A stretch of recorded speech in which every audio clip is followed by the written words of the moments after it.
Hi everybody, this is Pete Cosman here with True to You Radio. I'm here to interview one of my very best friends, Gloria Hester. Gloria Hester is the founder of Yogic Wisdom for Horse and Human, and she's here today to talk about her facilitator program. Gloria is a certified yoga therapist and is a somatic coach for vertebrate animals. How are you doing today, Gloria? I'm excellent, Pete. Thank you so much for having me today. I'm very excited about this, because I always tell friends or people, about my yogi friends, but I see you as so much more. I don't even know what I really kind of see you as, but I'm very excited to see you really kind of do this facilitator program. And you had a great honor here recently as far as being deemed, and you're going to know the name for it. You were deemed... I don't know. the only certified yoga therapist. Oh, yeah. Right? Yeah, just recently, yeah. Mm-hmm. Yeah, not the only certified yoga therapist, but there aren't many. Well, in this area, right? Absolutely. Yeah. Yeah, for sure. See, now, Gloria's one, she does not ring her own bell, so that's kind of what I'm here for, is to ring her bell. Because she's like, oh, well, of course I am. I'm like, oh, come on now. We need to kind of celebrate that a little bit. Well, thank you. Yeah, absolutely. So, tell me, a facilitator program, I don't know that people really understand what that is. Can you just kind of give us kind of a general overview? Absolutely. Yeah. In about 2008, I wrote a manual called Restoring the Wisdom of the Body. And since 2008, just during my travels and working privately with people, helping them with their personal soul's mission and what's in the way of them showing up fully and things like that, I started to see that there is a lot more work to be done. We could call it, my background is yoga therapy and somatic education, and I am working with other species. So with other species, we don't have as much of a verbal communication going on. We do have a lot of nonverbal communication happening between the different species, so we can't depend on spoken language to communicate. And I feel possibly some of that transferred over into my work with my students and my clients to help them stay on track, because they would tell me one thing and then I would see maybe some little subtle thing, some incongruency either in, the way they're spending their time or subtle movements and things like that. And I could see where maybe they would feel more expanded or feel more contracted, and help them integrate what they think they want consciously and then what they're actually saying they want subconsciously and unconsciously. And we all do that. We all have reasons that we may be blocking ourselves from fulfilling our potential. And I've been fortunate enough to have a lot of people in my life that they have seen the potential in me, and they have, of course it did take me doing my work. I don't want to make this sound as though you just, or get spoon-fed anything, because you don't really, unless it's, something you don't want to be spoon-fed. So I've had people in my life who've helped me, fulfill my potential. And then I feel as though, when I see someone else in their potential and really hungry for it, and I recognize that they are willing to do the work, then it led me to recognize that I can actually reach more people this way than I was able to before. And I know that it grows community, and it serves in a different way for the fact that we are all one. In some aspect, yes, we are unique individuals, and we are unique snowflakes, truly. And there are many patterns that we share in common. And so this training is to reach people on a broader base, people who are ready and hungry for this kind of work to come in, to start to work with me under the umbrella of Raja Yoga, which is the discipline of the mind, and to learn how to embody the principles that I believe will make life better, not only for the unique individual, but for also everyone that they meet. So interesting. And you've made me very conscious of how our physical bodies really express the state that we're in, our expectations, our beliefs.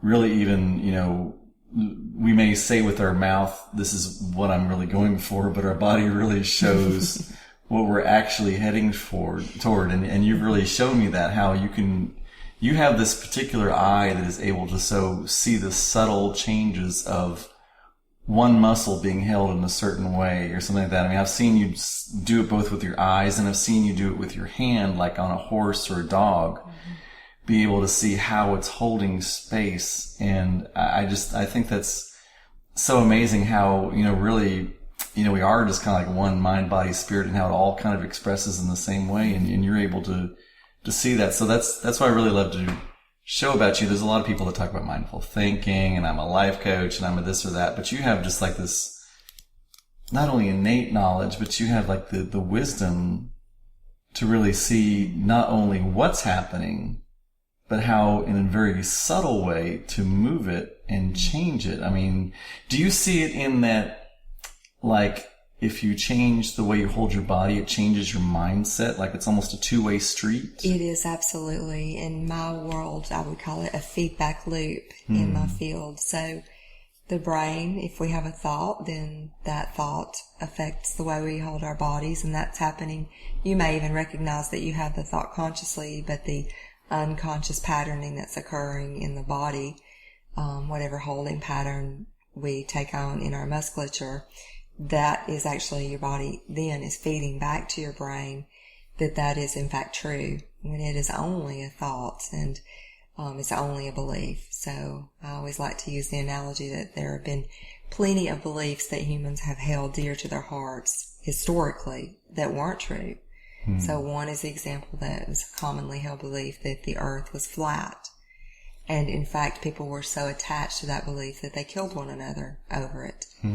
So, humans don't have a good track record for, allowing and things like that. So, if you can create more space for allowing and, exploration and being in a state of awe or wonder rather than knowing.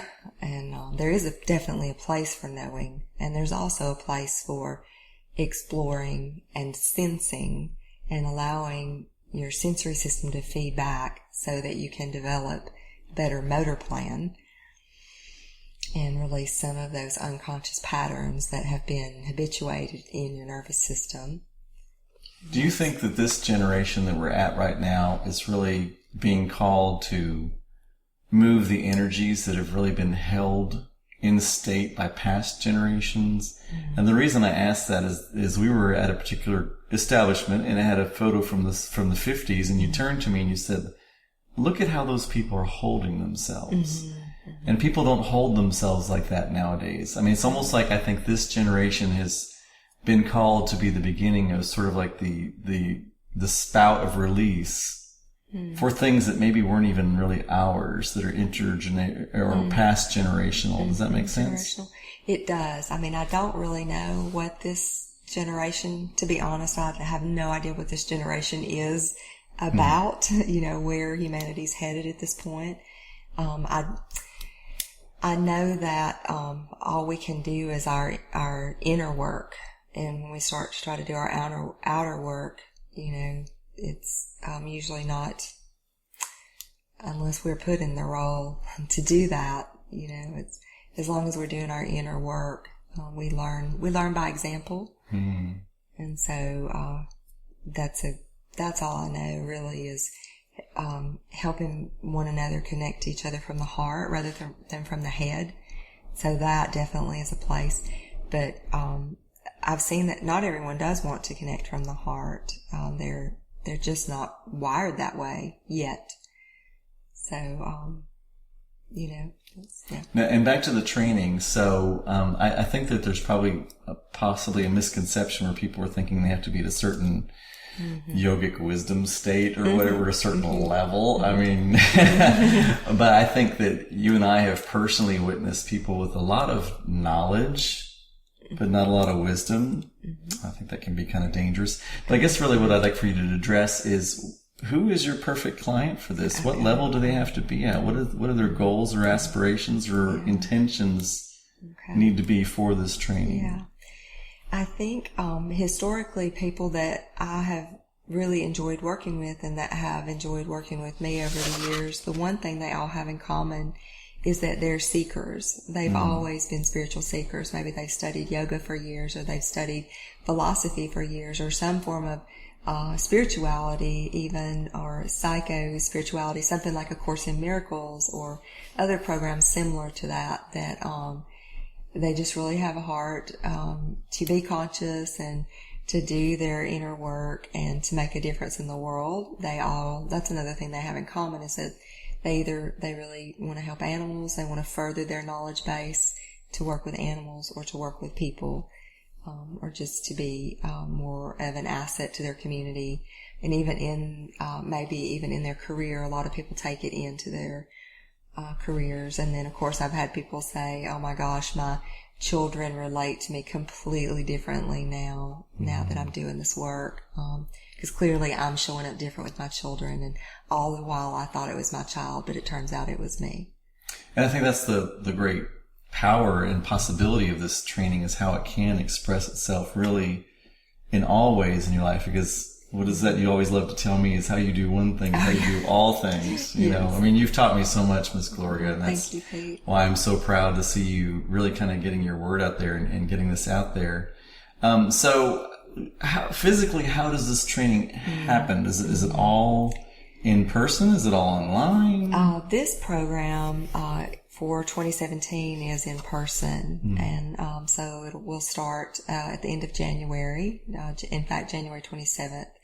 And we'll meet once a month for 9 months. And I do want to say too that no matter what someone's physical condition is, this is not a physically strenuous form of yoga. This form of yoga is more about supporting the nervous system. So if you think of it as your bank account, some things that we do actually take money out of our bank account. Some things we do put money in our account.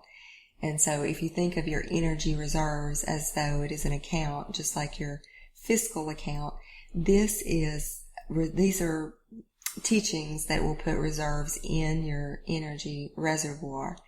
And so you do not have to be, a lot of people think, I have to get in shape to go do a yoga training. And some, that very well, may be the case. In this case, this is a therapeutic, it is restorative, it's somatic principles, it's learning how to do things with ease and finesse and very precise, very sattvic in yoga. That means the essence or the balance, essence. So it's a very balanced, energetic way of being. And so you're really looking for seekers and this facilitator program, what if these people just want to use it for themselves personally? I mean, is this something that people, I think when people go through training, yoga training, they're almost thinking, well, now I have to be a yoga teacher. Is that so?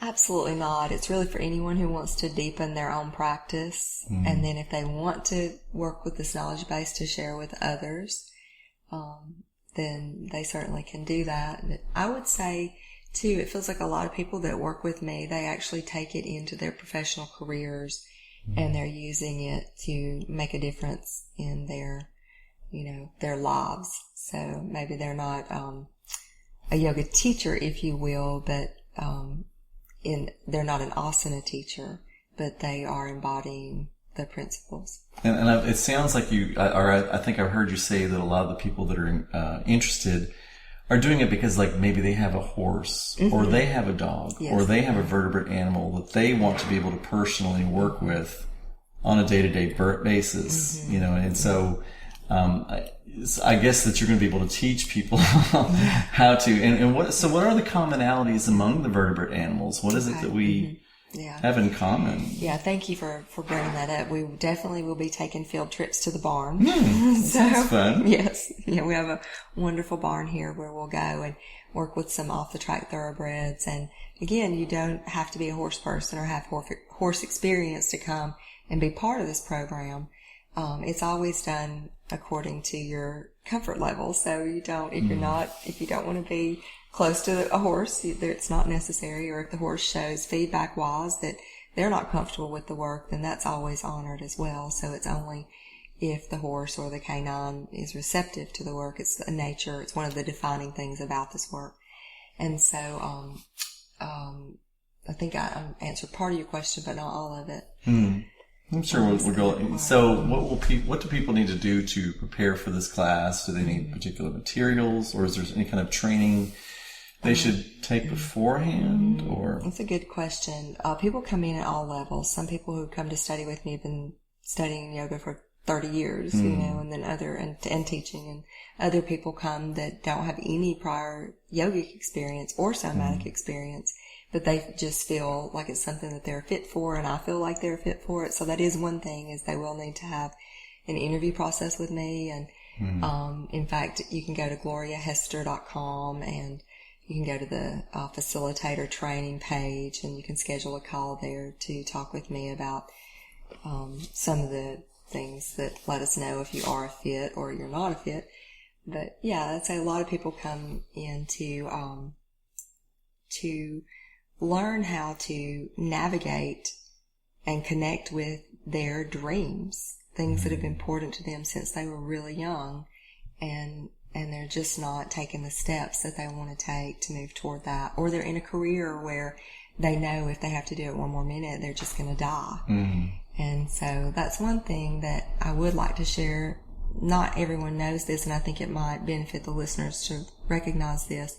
So many people, and particularly women, if they are not expressing their soul creatively and dynamically and what they're here for, then they'll actually, a lot of times, they will start to manifest some discomfort in the body, or some illness in the body, or some disease. And they're really, it's not like they're being punished. It's just that the frustration and the energy has to go somewhere, and the lack of direction and not really feeling alive. I feel as though when you're connected to your passion, you're making a difference in the world, because we are all here to serve in some way. When we're contributing, it's a need that humans have. We have a need to contribute. And when we're doing that in alignment with our purpose and our destiny, then a lot of times people, their discomfort or their lack of energy or their disease in the body will clear up because they've reconnected with their soul's mission. And we know that there have been lots of books written about it, lots of case studies done on it. And I'm not saying that it would definitely happen with you if you did, but a lot of people will step out of that, say they're spiraling downward, and then they'll catch a glimpse of what they came here for, and they'll remember, and then they'll start to spiral upward. And it's definitely not uncommon, but it might not be just across a broad audience. People may not realize how powerful it can be, that they actually have a lot more power in their own lives than they know, and than they've ever been told, and that they've ever given themselves credit for. Yeah, because that's sort of like right on the same theme of where I was going to kind of go from this point, because I was thinking there's so many people that keep thinking, well, one day I'm going to, fully express myself or become this. Right now I'm a blank, blank, blank. You know what I mean? And I have to do blank, blank, blank. And they don't know how to get from point A to point B. Right. And that has been the natural evolutionary process of my work. It is definitely part of my mission to work with horses. It always has been very clearly, to work somatically with equines and to contribute is the best way I've known how all along, the whole way. And then to help other people do that has been a natural process. So to help people know how to get from point A to point B, because we know the current reality of where we are. They may say, well, these are the facts of my life right now. Well, it's been their choices up to that moment, their thinking up to that moment, the belief in their own potential up to that moment, and then starting to understand how to take baby steps or quantum leaps, just whichever you want to do, to move toward this other life that they want to experience, so that, say a few years out, they can say, well, these are the facts of my life now. And so part of the facilitator training, a large part of if you think of it as pieces of a pie, you could think of the training as quadrants. I'd say a fourth of the quadrant of the training is that we'll actually be working with one another to help to clarify and hold a vision. So, I grew up in the South. I still clearly have a Southern accent. I'm back in the South now. My great-granddad was a Baptist minister, a wonderful human being, actually, way ahead of his time, very connected, wonderful person. And so I'd heard a lot of scripture growing up, and I heard the scripture, and it just rings in this moment that without a vision, my people shall perish. Yes. And so many people, I mean, that says it all. It's an ancient scripture. Without a vision, my people they will perish. So it shows you the importance of reconnecting to something that you feel alive about. And oftentimes people have been so removed from what they feel alive about that they'll actually be brought to tears when they start to try, even attempt to connect with it. So sometimes you have to go through a little bit of discomfort to connect back to your joy again, so that you can feel. And so there are ways to do that. One of the ways to do that is just ask yourself each day, what's something I can do right now that brings me joy? It might be really small and it might seem completely insignificant, but if it's as simple as I'm going to go down and have a cup of coffee, when you're connecting to your joy and you're getting in the essence of that, and then you walk down to the corner, Starbucks or whatever, or cafe, and you have your cup of coffee, you're getting back in alignment again. I'm not saying go drink coffee, but I'm saying go, do that thing that brings you joy in that moment to help you get back into alignment, because chances are good, if you're doing it from a place of love for yourself and self-nurturing and reconnection to your heart and recognizing that you're here for more than waking up on autopilot every day, then when you do take those action steps in faith that you're going and doing that, you may meet someone there that you have a great conversation with, and you both, are brought a little bit more alive, and maybe you somehow play into each other's dharma, each other's soul's mission. You never know, but those are the kinds of things that you really want to do. I read recently that pessimists, every day, they're creating their own hell, and they're actually creating hell for others. And just as powerfully, optimists every day, they're creating their own heaven, and they're also helping create heaven for others. And it's just completely up to us which we want to create. Wow. I mean, really, I guess everything has to stem from mindset when you think about it, because it's your frame of reference for how you really assess facts or situations or what's coming up. Yeah, your filter, your perspective. Absolutely. And everything is created twice. It's created first in your mind, and then it's created. So if you wanted to build a table, say you're a woodworker, at first you're going to create the table in your mind. You'll have a vision of it. I would like for it to be this big. I'd like for it to be this color. I'd like for the wood to feel this way. I would like for the legs to be turned just so. I would like 4 legs, and or like a gate table. I want to build a gate table that folds up. You're going to be creating everything in your mind first, and that's what most people don't realize. And quite frankly, it can be threatening to people, because it is a lot of responsibility to say, oh, you mean I really can do that? And then, of course, what happens a lot of times, if we start to embrace that, and we think, oh, I can create something. I can create it first in my mind, then I can bring it into my physical reality.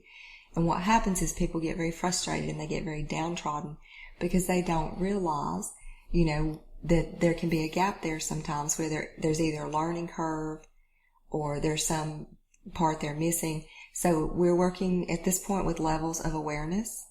So our current level of awareness is where we're always working from. So sometimes at your current level of awareness, you just need some help to be taught some patterns, or to understand what your potential is, to some guidance in some ways, someone who's one step further along the path, because it is the current level of awareness that creates the results that we have right now. It doesn't mean that you can't get a new level of awareness today, so that you're then creating a different level of results. Does that make sense? It does, and Okay. I see, it seems to me like when you were talking about, for instance, going to Starbucks and having that coffee, that changes your level of awareness. Absolutely. Right there. It allows new things to come in that were probably surrounding you the whole time, but you would never have noticed in your previous sense of awareness. Yes. Oftentimes people are pushing away what they say they want. Why do we do that? I would rather ask a better question. Oh, nice. So yogi of you. What would be the better question? Or should I come up with it? Well, Yes, let's do an exercise here for the listeners. Oh no. Okay. If it's been put on the spot, I'm very excited about this. Okay. Yeah, thank you for doing this. Yeah. So what would be a question other than why do we do that? I don't know. Can you help me with that? Yes, I can. Okay. So you could ask, how can I stop doing that? Okay. How can I stop pushing away what I want? Because that's just a pattern, right? It is it's a pattern I'm repeating. Yes. Our brains are pattern generators. Yeah.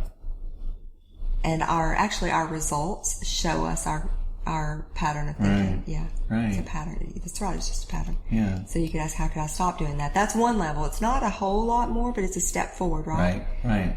And then can you think of another? Well, you made me think of the next one is how can I think differently, or how can I create a new pattern, or what pattern would I like to generate? Yes. Oh, I'm on the road. You are. You're on the road to recovery because of it. Yes. Would you say it again? What new pattern can I create that would bring me the results I desire? Yes. What pattern can I create that would bring? Yes. Because once you create that habit or that pattern, it's like working out. It's exactly the same thing. Yeah. I mean, at first it hurts. Yeah. Like heck. Yeah. There's going to be resistance. Yeah. So our physical body works with resistance. Whatever. If we do something, like we can't get stronger without the resistance. So we don't want to say resistance is bad. We don't want to push it away, but we want to recognize that our spirit is expansive.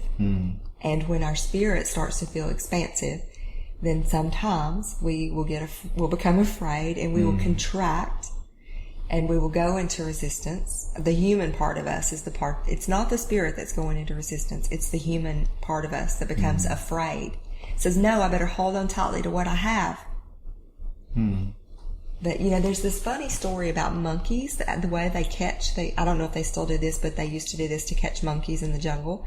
They would take a jar and they would put a banana in the jar, and so then the monkey would come along and they'd see the jar, and of course the jar had a smaller opening. So the monkey would reach in, get the banana, grab the banana, and try to take the banana out of the jar.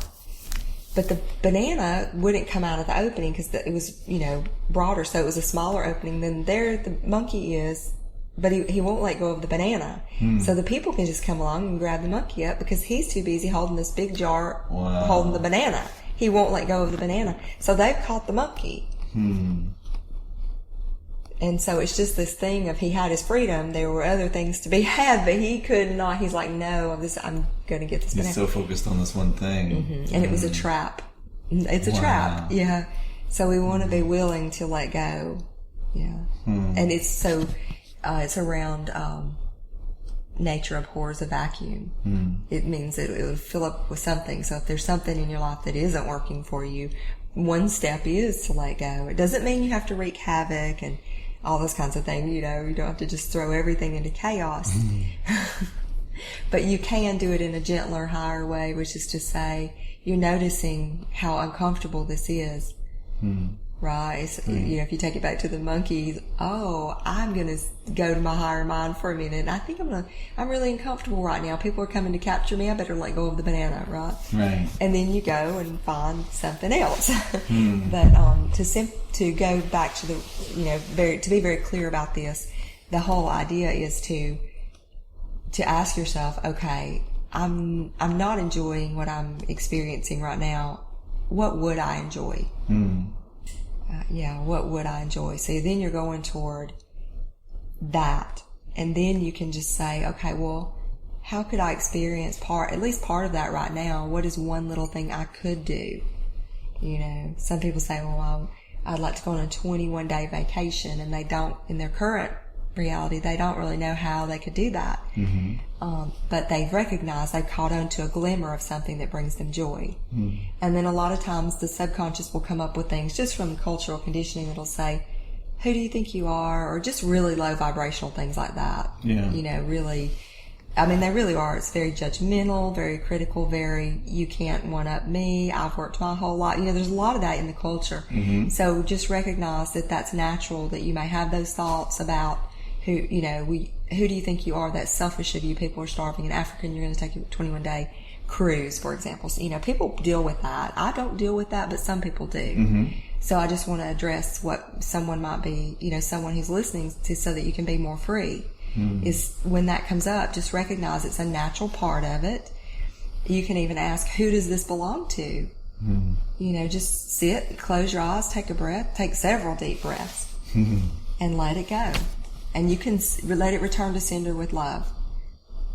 Nice. And so, getting back to the facilitator program, so this is a 9-month long program. Yeah. So is this all-inclusive in itself, or is it something for continued growth afterwards? Or well, this program formally lasts 9 months, but I would say it's 9 months that lasts a lifetime.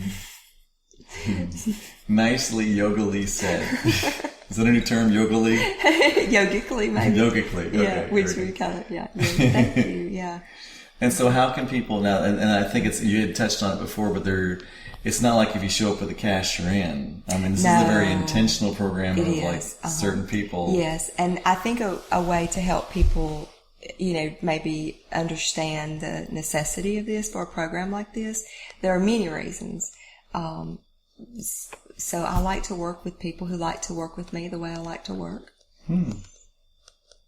Okay. That's one. And another one is that we really, if you think of, coming into this program, whatever it is that you want to birth into the world, if you think of your dreams, that we're calibrating your questions in this training and calibrating your visions. You're learning how to design your life. You're learning how to take back control of your life.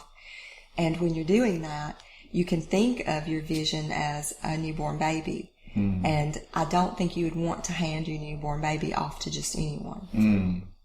That's so true. So how do they physically do, how do they apply for this? You can go to gloriahester.com and click on the facilitator training page, and there's a link there where you can schedule time to talk with me about your visions, your dreams, your goals, what you feel like's been holding you back. And you may not know what's been holding you back. I can help you clarify that a little bit, and so that you can be more about your mission. Because right now we really need people to be about their mission. Right. It's time to quit the blankery, as we like to say. Yes, quit the blankery. Yeah. And to move forward, it's something that I have vowed to do. But it's something you have to vow to do in every moment, because, we are humans and we try to step back into our old patterns. But I've got my Gloria that won't let me do it. So I really appreciate you, Pete. I appreciate you. Thank you. In every waking moment, I do. Well, are there any final thoughts before we go today? I think that's it for today. Maybe we'll do a few questions. Yeah. People can submit some questions, so they can just comment below where we share the link if they have questions, and we can answer those. I'd love to do a few Q&As for you guys so that we can dig deep and go a little further. Nice. I like it. Maybe even a live show if we feel so inclined. Yeah. All right. So. Well, I want everybody to go to gloriahester.com. And, she's got lots of great, videos on there and information. And if you feel so inclined, then click on that facilitator program, see if, apply, see if you can be accepted. It's very exclusive. And I appreciate you listening to us today. I've been Pete Cuspin here on True to You Radio, and we'll talk to you soon. Thank you so much.